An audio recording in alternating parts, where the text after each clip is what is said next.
Tired of the empty, bloated, caloric content most streamers pass off as entertainment? Unsatisfied with stale, bland, painfully average shows that any computer-generated AI can spit out? Sick of paying way too much of your hard-earned money for the same old garbage in this economy? Well, Mecha Random 42 has just what you need. From live streams to games, you'll get nothing but the best unscripted entertainment YouTube has to offer. When you become a member, you'll support a truly independent content creator for just pennies a day. You don't need YouTube's algorithm to tell you what to watch. Bookmark the channel today and become a member. You'll thank yourself.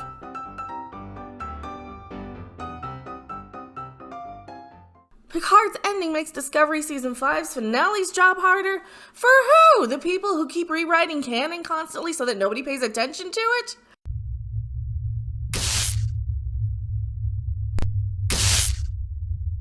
I am Mecha, and please subscribe to this channel if you like all these ranty content things. Picard's ending? What are we talking about here? Discovery Season 5's finale? No, nobody's gonna watch it that watched Picard. Not only that, the people who are watching these, alright, the people who are watching these don't care about canon anymore. The people who are arguing canon are marketing accounts online, or trolls who just want to argue, just to clap back, just to own you, just to prove you wrong so they're right, so they can get their little endorphin rush, which is exactly what destroyed Star Trek to begin with, in my opinion. Hubris. Was the online back and forth, yelling and arguing with the people who made this show unwatchable to begin with. The marketing accounts, the production people, the Terry Matalis of the thing. Terry Matalis, for as far as I'm concerned, might not have even written this. It might be ChatGPT for all we know. Because what happened to Picard? It feels a lot like they took the averages of all of the best of what everybody on YouTube said they loved. Oh, we love The Next Generation, and we love this thing with Star Trek 2, and we love The Wrath of Khan, this plot point, and we love the Dominion War, and they mixed it all up into a blender. So what is their finale? Pray tell. Star Trek Picard's triumphant series finale means Star Trek Discovery has an even harder task to pull off as it concludes with Season 5. They should have canceled it 2 years ago. Star Trek Discovery's upcoming series finale has a very high quality bar to clear. Oh, they're admitting it was bad. They're admitting it's not nearly as good as the rest of it. But then again, Star Trek Picard wasn't nearly as good as people think, in my opinion. I still don't understand why I guess for the people who just want to see them on the bridge for about a minute, and they can kind of ignore the fact that we have to sit through 8 episodes of crap to get there. Sure. But at least they're admitting it, right? Discovery will likely be better appreciated after it's over. No, it won't. This is going to be forgotten. This is going to come and go like a fart in the wind. Hello? What? Who's there? What's going on? We're going to be like, oh yeah, remember that one that they tried for about a minute for millennials? And it was all they, thems, and nagging the climate, and this whole era is going to be forgotten. Even Season 3 of Picard, because nobody watched Season 3 of Picard that is going to translate into the numbers that's going to make this memorable.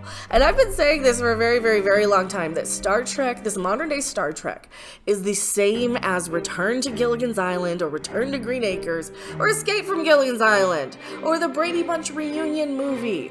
We're filling these new platforms with old nostalgia garbage, and we're trying to pretend that that's not what's happening. Do you want to work in a fast-paced, high-stressed field? Or I'm gonna die. Want to be on the cutting edge of scientific research? Experimental weapons, alien contraband. Want to make a difference in the known galaxy? Through those experiments, you created the perfect monster. Want to inflict pain and misery in the name of the Galactic Federation? Screens of all tempos. At the Daystrom Research Station, you'll take pride in conducting genetic research on our subjects. We offer flexible hours, comprehensive benefits, an environment so pleasant that you can't help but to whistle while you work. Help achieve the Federation's bright, optimistic future by planning the genocide of its enemies. The Daystrom Research Station, a division of Section 31. Don't apply with us, because we'll eventually find you. So these are very low budget, cheap reunion movie type things that they're trying to convince people are exactly the same level of quality as what we had before, and this really isn't the case. This really isn't the case. This is like when they bring back a reissue of a toy, or they bring back something. That's all this is. Discovery will not be this memorable relaunching brand.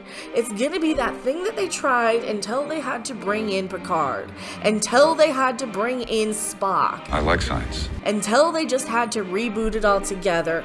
And even that, I hate to break it to you, as well received as Strange New Worlds has been, I don't think that that's going to go down in history as a good thing, especially when Paramount has been told completely to shutter its streaming services altogether by the banks.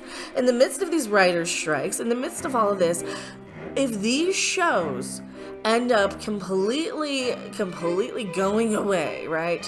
Which they probably will eventually. Like, well, we know Discovery's going to. I'm talking about these bad shows in general, not specifically Discovery and Picard. I'm talking about your Lower Decks and your Strange New Worlds and all your little streamer fluff and filler. Your empty caloric content of streamers, right? That's what we're really talking about, Screen Rant. We're not talking about actual substantive content. This isn't like having a grilled chicken salad with carrots and vegetables and a bunch of stuff that you need to survive. This is eating nothing but croutons.